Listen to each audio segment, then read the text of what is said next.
பல்பி tamarind சேனலுக்கு நான் உங்களை வர வைக்கிறேன். முருங்கை இலை நெய் வறுவல் எப்படி செய்யுதுன்னு பார்க்கலாம். அதுக்கு தேவை ஃப்ரெஷ் முருங்கை இலை, புது நெய்.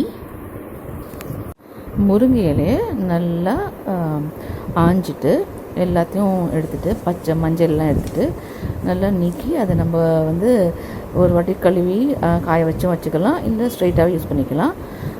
இது யூஸ்வலாக என்ன பண்ணுவாங்கன்னா, வெண்ணெயை நெய்யாக ஆக்கும் போது, வெண்ணெயை உருக்கி நெய்யாக ஆக்கும் போது, அந்த நெய் கடைசி ஸ்டேஜில் கிட்டத்தட்ட நெய்யாக மாறும் போது அதில் கொஞ்சம் வெந்தயம், கொஞ்சம் உப்பு அதை போடும் போது இதையும் கடைசியாக ஒரு கைப்பிடி முருங்கை இலையை எல்லார் கொள்ளையிலையும் இருக்கும் இல்லையா, அதை பறித்து அதில் போட்டு அதை வறுத்து எடுத்து அந்த நெய்யை பாட்டிலில் ஸ்டோர் பண்ணி வைப்பாங்க.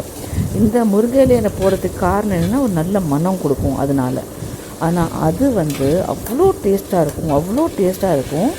அது கொஞ்சோண்டு இலை தான் போடுவாங்க நெய்யில், அது அவ்வளோ டேஸ்ட்டாக இருக்கும். அதுக்கு எல்லாம் அடித்து பிடிச்சி சாப்பிட்ருவாங்க, அவ்வளோ ஒரு டேஸ்ட் அதில் இருக்கும்.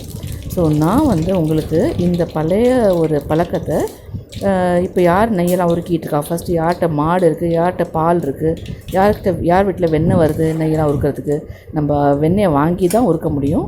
ஸோ அந்த மாதிரி ஒரு சுச்சுவேஷனில் இருக்கிற நெய்யை நான் உருக்கி அதில் கொஞ்சம் முருங்கை இலையை வறுத்து உங்களுக்கு காமிக்கிறேன். எவ்வளோ டேஸ்ட்டாக இருக்குதுன்னு பாருங்கள். அவ்வளோ டேஸ்ட்டாக இருக்கும், அப்படி கிறிஸ்பாக இருக்கும், அவ்வளோ டேஸ்டியாக, அவ்வளோ சுவையாக, அவ்வளோ கிறிஸ்பியாக அந்த முருங்கை இலை நெய்யோட ரொம்ப ரொம்ப டேஸ்டியாக இருக்கும். ஆனால் ஆளுக்கு கொஞ்சம் தான் கிடைக்கும்.